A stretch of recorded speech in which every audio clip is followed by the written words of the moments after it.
This is Dying Your Way. Welcome everyone to the Dying Your Way podcast. I'm Claire O'Berry and I'm your host. And today we're talking about one of the most beautiful and often overlooked parts of end-of-life planning. And that's leaving your legacy.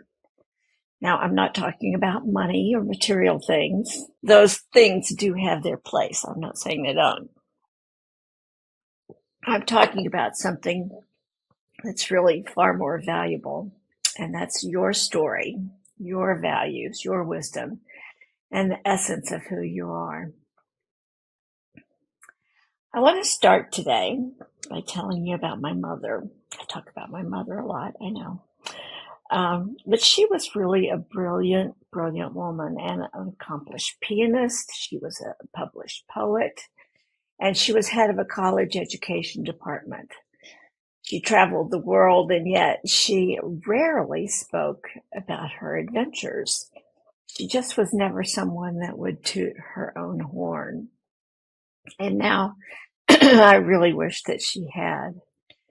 I wish I'd known more about those moments that shaped her, the things that made her laugh, what broke her heart, what made her proud. I mean, I know she was proud of me and she was proud of my sister, but other things that made her proud. Still, she left a legacy, and in her own quiet way is how she did it. And one of the things that she did is that she gave each child and grandchild a hand-sewn quilt. And with the quilt, she went to the trouble to select certain colors and particular patterns that were part of that quilt. And then on top of that, she wrote a historical essay about what was the meaning behind that pattern. So much effort, years of effort that she was doing behind the scenes, and that each one of these quilts was particularly chosen for us and for a reason, something she wanted to say to us. Another thing that she did when great-grandchildren started coming along, she certainly was alive for the first great-grandchild, and she compiled a book of meaningful quotes that she titled First Things. And it was just really profound. You know, it was teaching values and just things that were really important to her that she wanted to communicate to the next and the next generation. And she didn't have to say, here's my legacy, but we treasure those gifts that she gave to us to this day. Now, when she died, which was peacefully at home, we bathed her and we carefully dressed her. She looked so beautiful, and we prepared her body for transport to the university. This is where she had actually donated her body to science. And the funeral home was going to come pick her up and transport her body to the airport, which would take her to the university. And just in the spur of the moment, right off something that I felt so strongly and compelled to do, I quickly I pinned a letter to her outfit of what I guess you could call was her obituary, but it was something that I wanted whoever was going to be the person that was undressing her, before they did that, I wanted them to stop and see her body and see who she was, that she had achieved so much in her life, and I wanted them to know how dearly she was loved. In that moment, it mattered more to me than anything that a stranger would know that she mattered. So I'm here to say legacy matters, even if you think it doesn't. And so why do these stories matter? Well, I'll just start with a quote that I want to share with you from an author that many of you may know. Her name is Sue Monk Kidd. And she said, stories have to be told or they will die. And we can't remember who we are or why we're here. So it's just really important to tell that story. I'm going to read that again because I don't think I did that so well. Stories have to be told or they die. And when they die, we can't remember who we are or why we're here. So telling your story helps preserve your identity, and it reconnects future generations to something a lot deeper than the dates or just a family tree. So when you reflect on your life, you don't just pass on your memories, you pass on your values, your resilience, your humor, your hard-earned wisdom, and you pass on a piece of your soul. And the best part, you don't have to be a writer. You just have to be willing. Another person, Andrew Weil, who you probably know, an ethical will is also another way to tell your story. And it's a wonderful gift. He said it's a wonderful gift to leave to your family at the end of life. But it's, this is so true. And the main importance is what it can give you in the midst of life. So because the act of remembering, of writing, of being known, it heals part of us too. So you want to get started with your legacy. You want to get ahead of the narrative. If you don't do that, other people will define who you are at the end of your life. So some people will do this exercise that I give in the end of life training, and boy, I've heard so many of my students just read beautiful, beautiful short narratives of their life. I have them write a 2-page narrative of their life. And the purpose of that, well, it has many, but to get ahead of your story, get ahead of the narrative. But it also is a document that you can put with your important papers. So when an obituary is published with the announcement of your death, or if you are planning your funeral or your ceremony of some kind or other, you have already written who you are and what you want to be said about you. And there are a lot of different ways that you can do this, but that's the exercise that I give in the training. But you could also create a scrapbook. You could do a recipe collection, or you could do quotes from a book. And again, I think you see at a lot of funerals nowadays, people are using multimedia or screens in the background of pictures that are kind of collected from all the loved ones. And I love seeing that visual narrative of people that they give. But if you've selected your own photos, what you want to be projected up there on the screen, again, you're going to have some control over that. Now, you could do this in a lot of different ways if you're writing. You could write a letter to someone you love, or you could journal just a few lines a day based on some prompts, and I'll go over some prompts that might be useful for you. It's a little bit more extensive in the training, but we'll go over a few here. And some people will actually include their story in the will. So that's part of the ethical will that Andrew Weil was talking about. And others will ask for it to actually be read at their memorial. Some people, they never share it at all. And that's okay, because the value is in the creation. So do you want to spark some inspiration? Just try asking yourself a few questions like, what unexpected meeting changed the course of my life? What unexpected meeting changed the course of my life? What values have I lived by? And how did that shape my life? What's one thing I would do differently? You got to look at the good, the bad, and the ugly if you want to be honest in this exercise. And what practical wisdom would you like to pass on? Here's a good one. How do I want to be remembered? And how do I think I'll actually be remembered? The question about what seemingly insignificant event changed your life. I love to tell the story about my father.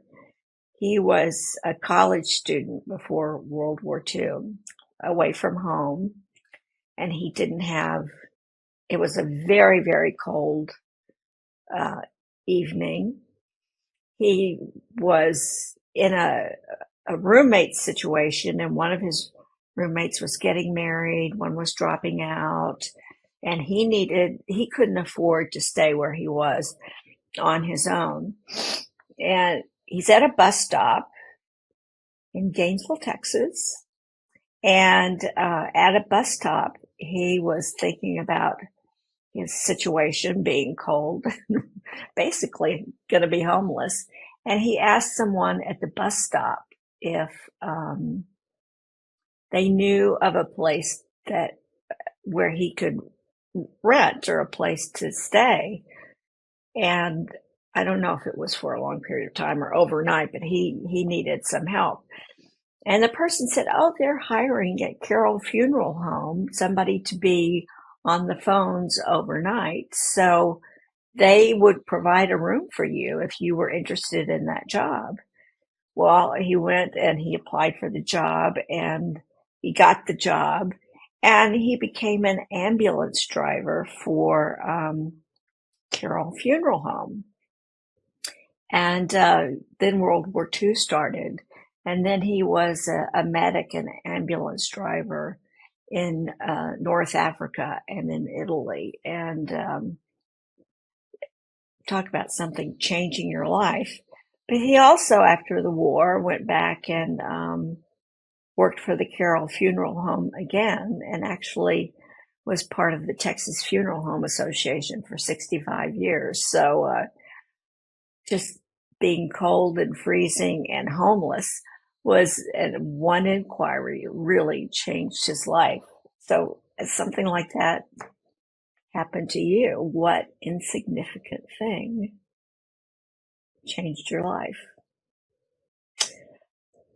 So anyway, you want your voice to be authentic and appreciated and respected. So really, don't wait for someone else to write your obituary. You can tell your story now. And it's a great exercise to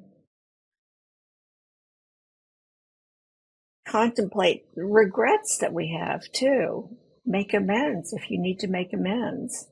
But if you write it down or you record it in some way and you're authentic about it, nobody has to see it. But if you get it down on paper, if you record it somehow,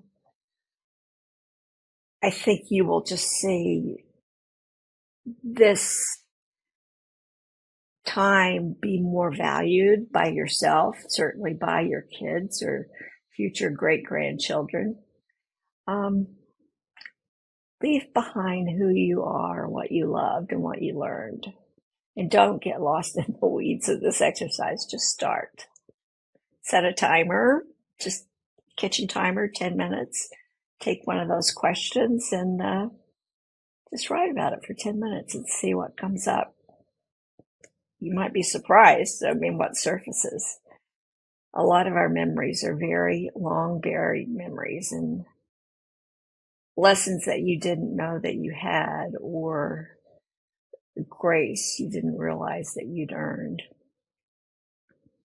So your story is more than just a memory, it's a mirror. And when others see themselves in your journey, they might find healing in ways you'll never know. You might just be the puzzle piece they need to answer questions in their own life. And what a gift that is, really. So, just another thing I witness often at the end of life, that regret is one of the biggest barriers to a peaceful death.